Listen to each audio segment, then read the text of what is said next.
All right, so you guys obviously have picked up on that I'm going to be talking about you today. Normally we talk about other people, don't we? Our neighbors and stuff. So just to remind you, this is a month of building blocks. We are dealing some basic ideas and concepts.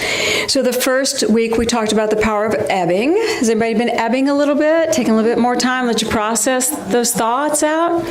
And then Robbie last week gave us such a beautiful service on giving and receiving.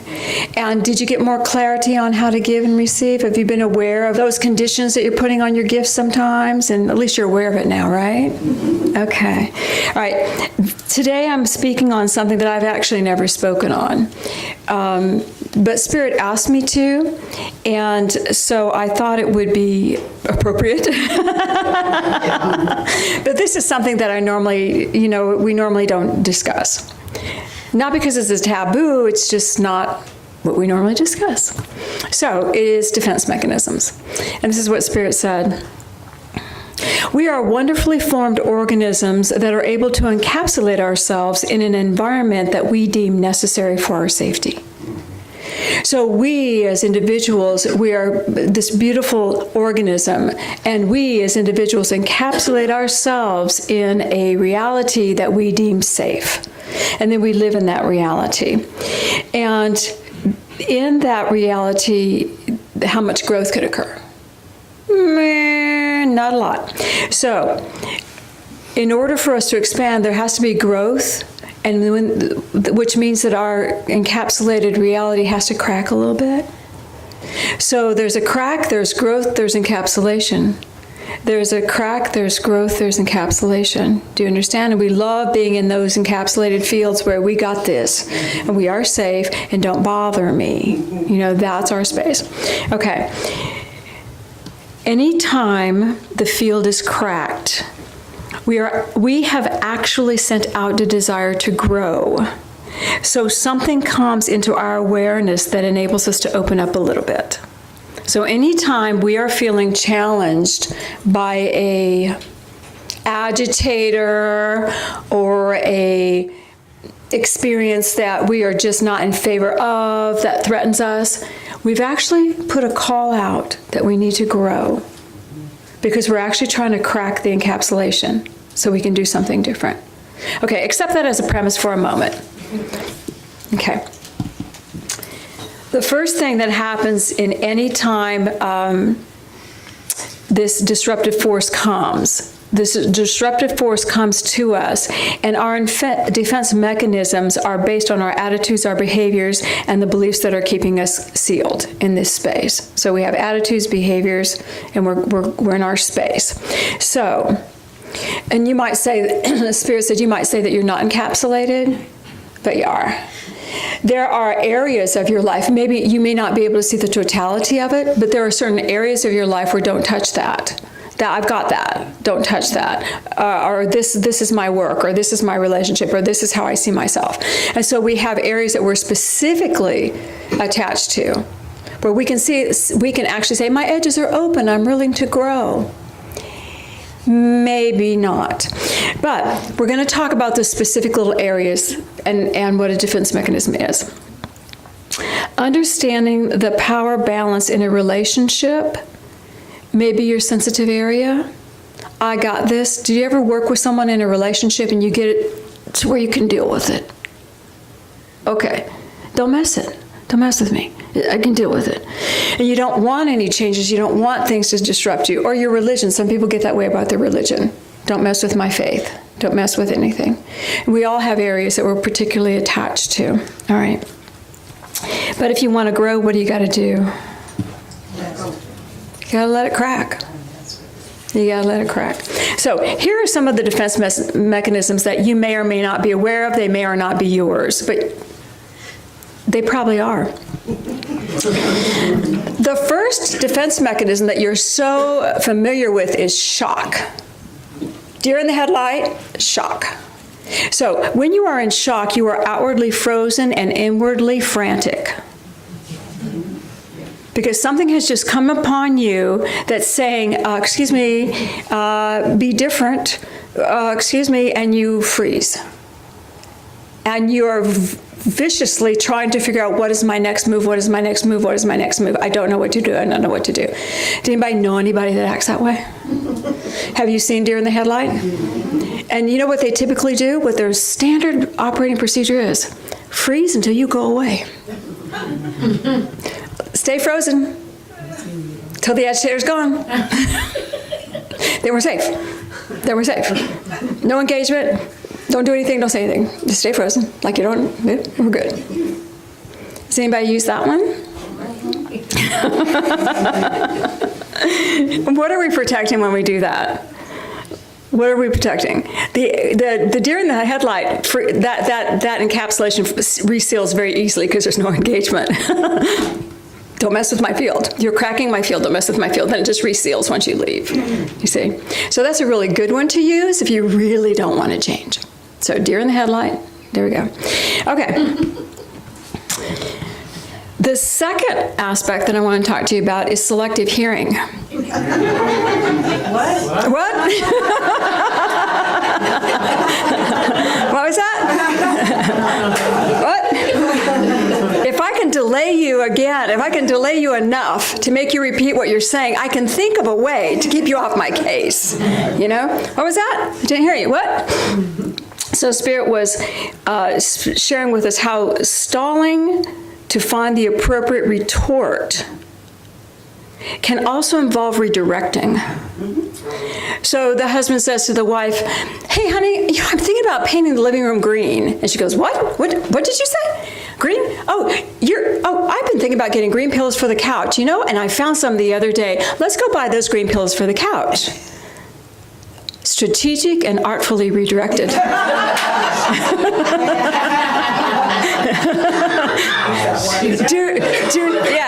Do not mess with my walls. My walls are not going green. I heard you. It's not happening. To skillfully redirect is a defense mechanism. Instead of looking at the partner and going, "Now what in the world would make you think of green walls?" Instead of engaging. We just don't like to engage. What are we protecting? What are we protecting? Our beliefs, our posturing? All right. So, this is the most prevalent throughout our world, and I know that it's not one that you enjoy, but it's one that most of us use. Anger. You come at me with something, an idea that is not in my own world and it does not fit my current world. And you come at me fast and excited, enthusiastic, or passionate. Any hyped energy on your part, files in my mind start to open. And my files will open to the topic that you're bringing, even though I won't acknowledge it. And then I will share with you that what you believe is wrong. I will share with you everything very vehemently. I will be excited when I share it with you. And if you don't back off, there's another file that opens. And that file is your vulnerabilities. And that file is going to open up really fast, and I'm going to tell you all the stuff you've done that's wrong. Has nothing to do with what we're arguing about. But now I'm going to throw at you everything to diminish your value so you realize that your idea is a bad one. You see? Uncomfortable, are we? Squirm, squirm, squirm. Do you realize it's all defense? You're just trying to protect something. You don't mean anything you're saying. You're using files just to throw at people. So you don't have to, take on the possibility of change. I like my encapsulation. Do not make me change. And anger means they're close to something that you need to change. Anytime it's anger, they've got their finger on something that you know you need to change and you don't want to. Does anybody realize when you do that? When you just respond with this aggressiveness, and the first thing you do is tell them why they're wrong. "Oh no, that's not going to work." And you don't tell them directly why they're wrong, you tell them everything else that you know about it in a very angrily way. And then if that doesn't work, if they go, "Yeah, but no wait, yeah, but, now your file gets opened. And you get diminished. I said that, I repeated it. Did you hear me? Huh?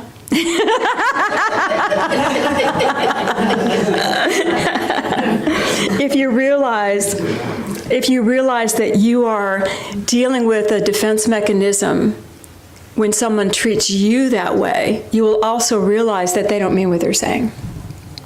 Often those words that are exchanged in that anger defense become causal in your body. You take them in as truth, and then you'll ask that person later, 2 days later, why did you say that about me? They go, I didn't say that about you. I just wanted you to get away from me. I don't mean that. It's just, it was in a file. It's my ammunition file that I keep in case I need to make you back off. It's called your vulnerabilities, so I can whack you if I need to. Because I need to stay in control of my world. What if we could start realizing when we do it? What if we could start realizing when we do it? Everything that's going to come out of my mouth is going to not be good, and all I'm saying is you're too close to something I need to change, and I'm forgetting that I put out a call to the universe I need to change, and you're reminding me of it, and I don't like it. The person that stands before you that you want to react to is actually your gift. So does this make sense to me, to you? To me? Does this make sense to me? It actually makes a lot of sense to me. How about you guys? Anger's not my go-to, but I've been around it a lot. Here's my go-to defense mechanism. Number 4. Oh, is this too much, you guys? It's like, oh, I just can't take it anymore. All right. Defense mechanism number 4. And let me just halt here for a moment. Probably the reason that we don't talk about it is this is a humanistic response to outer stimulation. And we only address this when you take in the healing class. Because when you start touching someone's auric field, you actually feel their defense mechanisms. You will actually feel their energy field come and bite you. You will feel shields over chakras. You'll feel a debris field over the heart where all of their heartaches, all their broken hearts, they don't let them go. All the broken energy around them, they keep it right in the heart chakra just to protect themselves so no one can get in.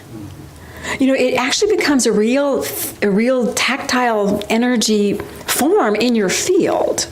And so I teach it then because that's when people will encounter it. But for some reason, when we're redoing our building blocks, Spirit wants us to repower our core and to realize everything is choice. Even how we defend our positions is choice. So the fourth one, it's not our last one, it's the fourth one, is arguing.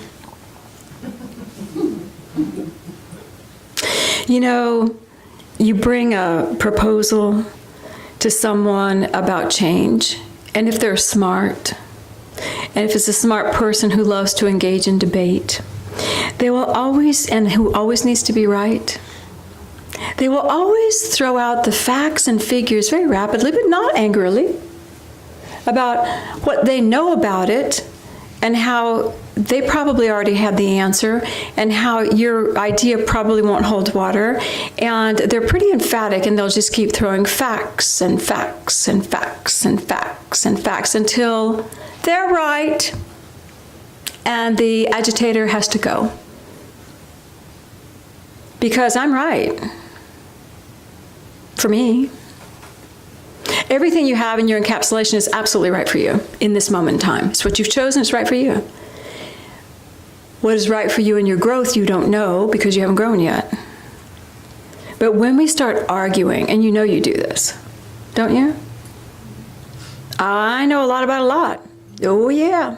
Let me lay out some information. And if I really know a lot about a lot, I'll probably start telling you facts about stuff that has nothing to do with what you brought to me. Facts and facts and facts and facts and facts and facts, because I'm so cool. And you get tired of dealing with me and you walk away. And I go, yay. I have maintained my seal and I have not had a crack in my defense mechanisms. I am encapsulated and I'm fine. All right. This is when they start inundating you with knowledge based on their perceptions, which may have nothing to do with what you're introducing to their world. And their ultimate goal is to show you that they're right. Okay? And this is the yeah buts. Yeah, but. Yeah, but. Okay, so I wanted to share with you a story out of the Aquarian. We don't have a whole lot of them, but this gives us a little bit of an insight. Are you enjoying it so far? Yes. Is this information that is good for you? Okay, all right. I'm going to the story of the woman at the well. This is in chapter 82. And Jesus is in Samaria. Let me give you the background. Jesus is in Samaria, and this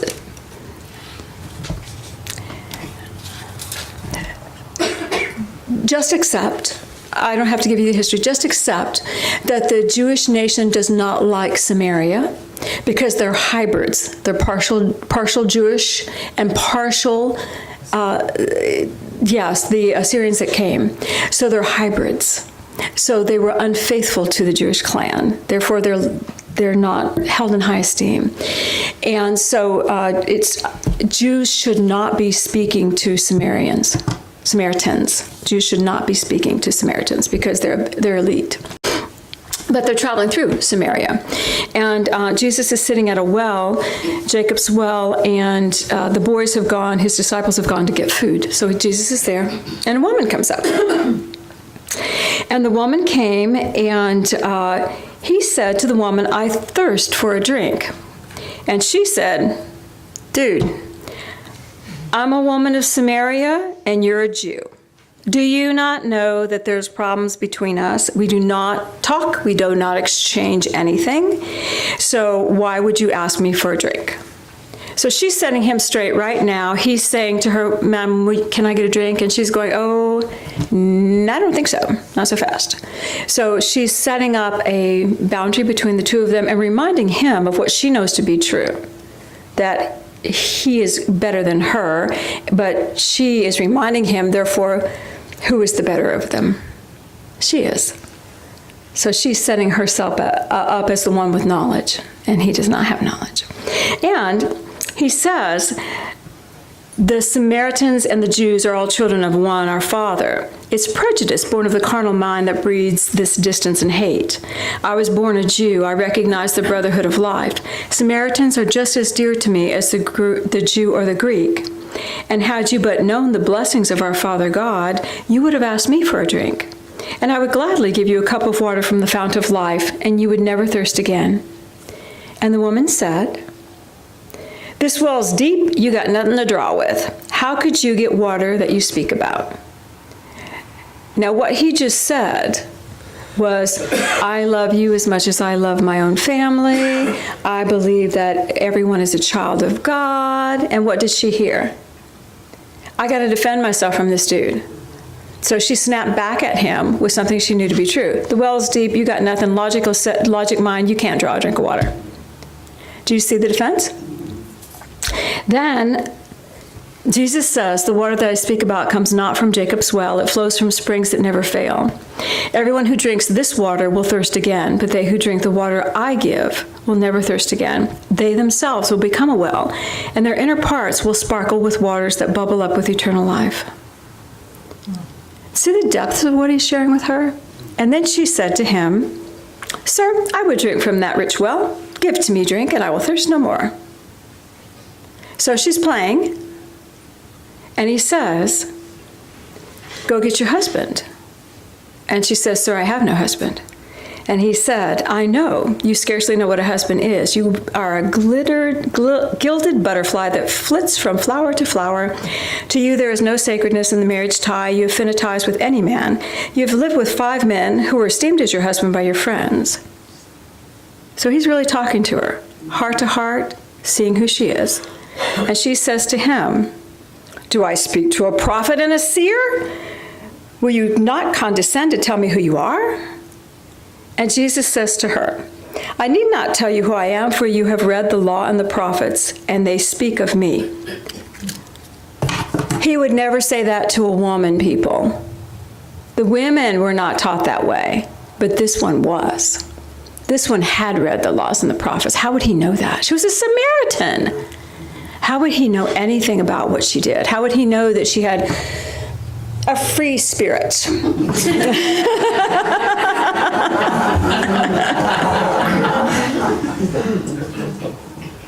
He still doesn't get her yet. She still doesn't yield. He said, I have not come I am not one come to break away the walls that separate the sons of men, because in God there are no walls. Everyone is free and all are one. And this is what she says. Okay, dude, why do you say that only in Jerusalem men ought to pray and they should not worship at our holy mount? Divert logic. She still does not want to yield. And Jesus says to her, what you said I did not say. I have been telling you we're all one. I have been telling you I love you as much as I love everybody else. She could not hear. She couldn't hear it. And then he says this. The hour has come when men must worship God within the temple of the heart, for God is not within Jerusalem nor in your holy mount in any way that he is not in every heart. Our God is spirit, and they who worship him must worship him in spirit and in truth. Then the woman said, we know that when the Messiah comes, he will lead us in the way of truth. Jesus finally hit the word that she had put the call out for, and that was truth. She had put out a call in her spirit that she wanted to know what was true. She had read the laws. She'd said no to the laws. I'm going to be a free spirit. I'm going to do what I need to do, but I want to know what the truth is. And when he hit that word, she opened, I know the Messiah has come who will lead us in truth. And that's when it cracked. It didn't crack until then. And then Jesus said to her, behold, the Christ has come, Messiah speaks to you. She is the first one that he tells in any of the texts that he is the Christ. She is the first one that he actually says that to. And many people ask, and he won't accept it or deny it. But her, he says, I am.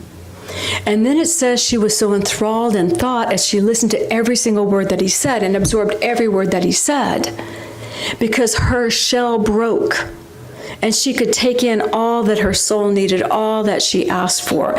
And the disciples were shocked when they came up to bring food that he's talking to a Samaritan, and it's a female Samaritan, and oh my God, look, this is not good. This will not look good in our record here. And then the woman runs back to the town and says, you've got to see this man. He told me everything that's true about me. Please come. She gets the whole town to go up and see him.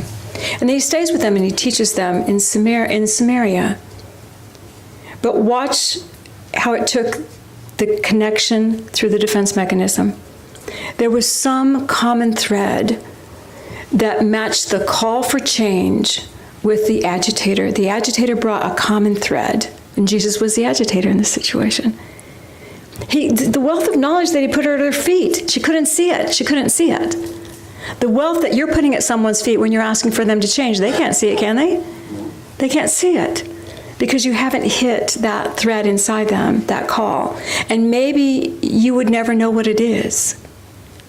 Maybe you would never know what it is, but you can be just assured that as soon as that thread is hit, they will be as cracked open and as vulnerable to change as that woman was.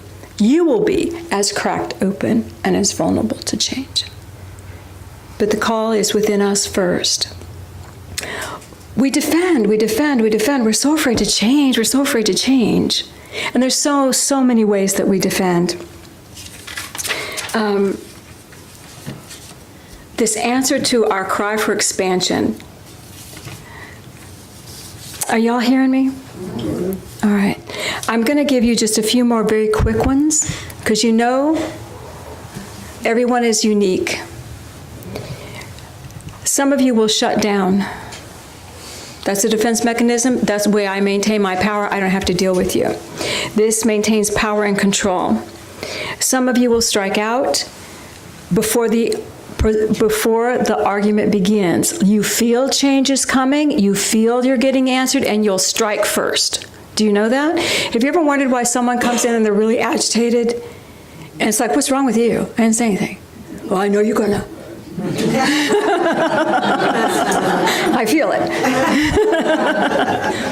So we shut down, we strike out. We'll also isolate. We'll pull and live all by ourselves thinking that no one can get us there. No one can get us there. Oh yeah, that's not true. If you've ever tried to isolate, The bird in the sky will get you. The dog that crossed the street will get you. God has ways of talking to you. And when you've asked to expand, you will be brought your agitator that asks you to crack open.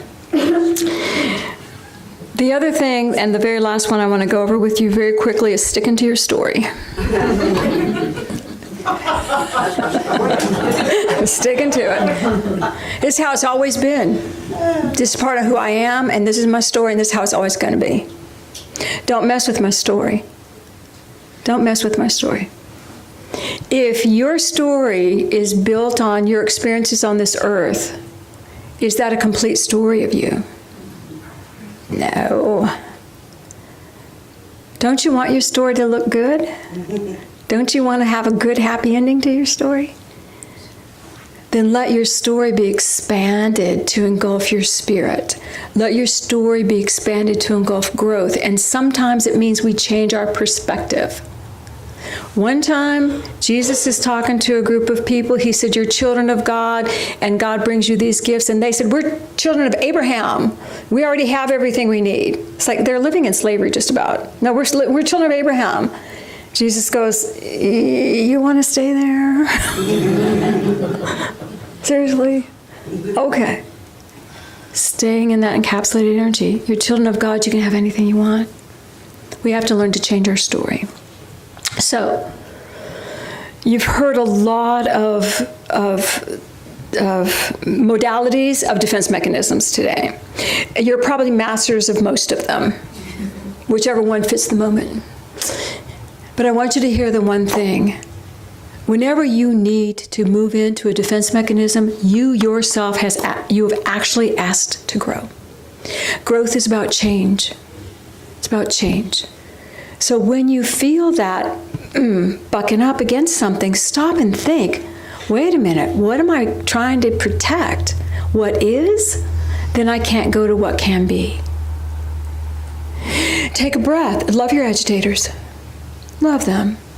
Love them. And if you are an agitator, which some of us do by profession, realize that the defense mechanisms are not at you. But something in you will eventually trigger that word, that concept that they need to expand on. Something will eventually hit that. Don't make it about you. Realize they're being called to change and they can't yet change. It's very simple.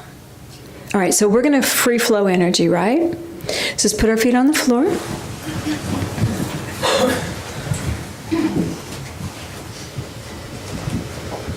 Father, Mother God, we ask that your infinite love just flow through all of us.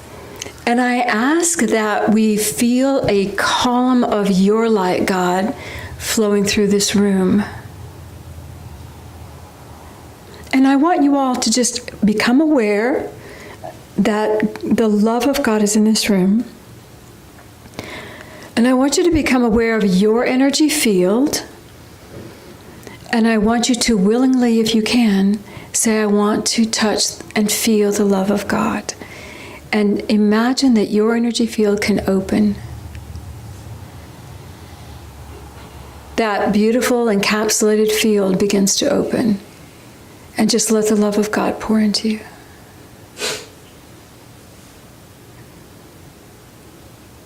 It may be just a little bit, it may be a lot. Just allow the field. If you can let just a corner of your field, a little patch of your field open. Let the love of God flow through.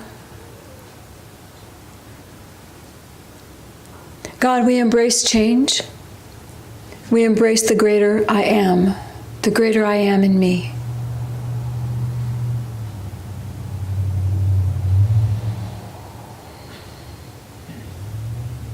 Feel the peace.